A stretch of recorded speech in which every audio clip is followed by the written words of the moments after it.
In doing a squat, you always have to keep in mind the weak link is always going to be the lower back or the knees. It's in fact just a simple fact of leverage. What we're looking for is strength in the hips. This, as we'll find out, is the perfect way to squat.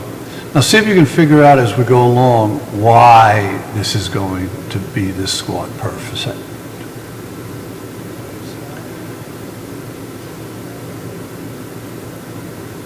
Here we have your standard squat. Okay, there's many different ways, but you still have your knees forward, so you're going to have a knee issue, you're going to have a lower back issue, and you're going to only be as strong as you can get out of the bottom with. So again, there's an issue that comes to point with this type of squat.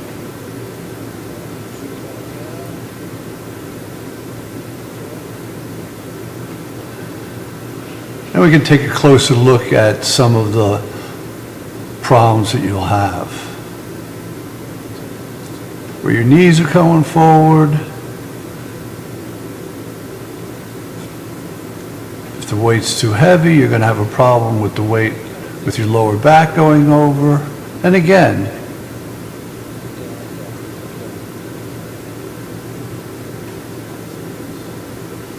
now we have box squats. And this is a new kind of squat that we do, but again, the same type of issues come into play. And from a sports point of view, I don't know if you really want to have this type of squat, but again, we'll discuss that in another article. Okay, cool. Everybody wants to find a better way to squat because of these classic mistakes. So now we come into the front squat. Again, you're not using the same weight, but it has its benefits, but try holding the weight on your shoulders and try getting the force away from your knees. And again, you're going to run into a lower back problem at some point, mostly a shoulder problem. So now we say, well, sports, and it's better to do the Bulgarian squat. But again, no matter how you look at it, we're still going to have a leverage problem at the bottom of the motion, is you're only going to be able to lift as much as you can start moving.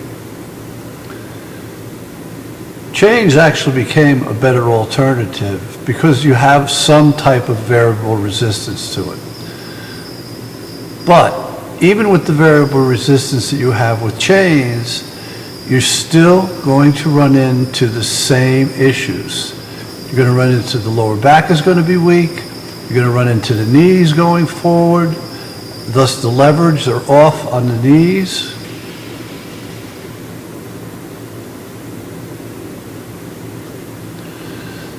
Then comes into play the safety squat bar. When the safety squat bar came out, as you'll see in the article that's related to this, it was a different use. Now it's because guys can't hold the bar on their shoulders, but you have a three-point stance. You can hold on to the handles in the front. What they've done is they've actually made the handles longer, but is that really the right way to do it? Because you're still going to lean over. You're still going to have the same issues as before. Your knees are going to be too far forward, and your back is going to be the weak link, especially since how high you have to carry the bar. So again, you've solved one point with the three-point pressure on your shoulders, but. So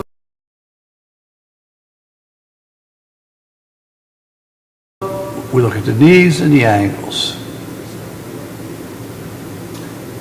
Now we're going to look at a different way. Now we're going to look at a different way to squat. This is the safety squats bar, the original way to do it. And that was to hold on it with your hands, and that has become the right way to squat.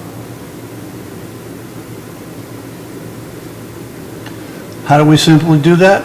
We have these handles.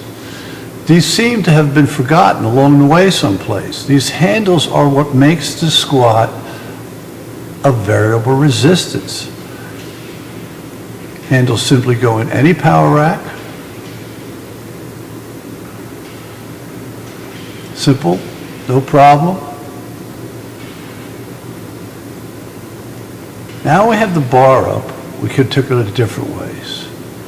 Now watch how in this you can use your hand, your legs are straight up and down, which puts the force in your hips. Your hands can be used to keep your back straight as well as to use as a variable resistance. So now at the bottom you can pull a little bit, but at the top you still can use the weight that your hips normally will be able to use. And you'll notice the forces. The forces aren't through your knees, they go down through your shins, which send them through your hips. The weight's straight down, which the handles allow you to keep your lower back straight at all times. Now we're looking at a whole different issue. Let's just take a look without the handles, or without the weight, I'm sorry. Knees are straight up and down.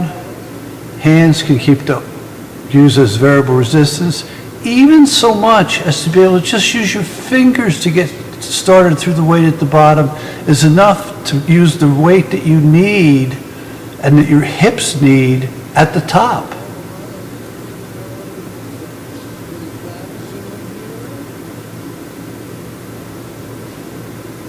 Back straight. Knees straight up and down. Now the forces are going back through your hips and not through your knees. It's a great rehab exercise too. And here you have again your hands keeping your back perfectly straight as we go through the movement.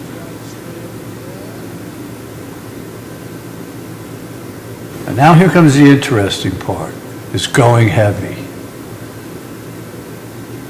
Okay, put it up, that's good. Now you're going to see why this is the best way to squat.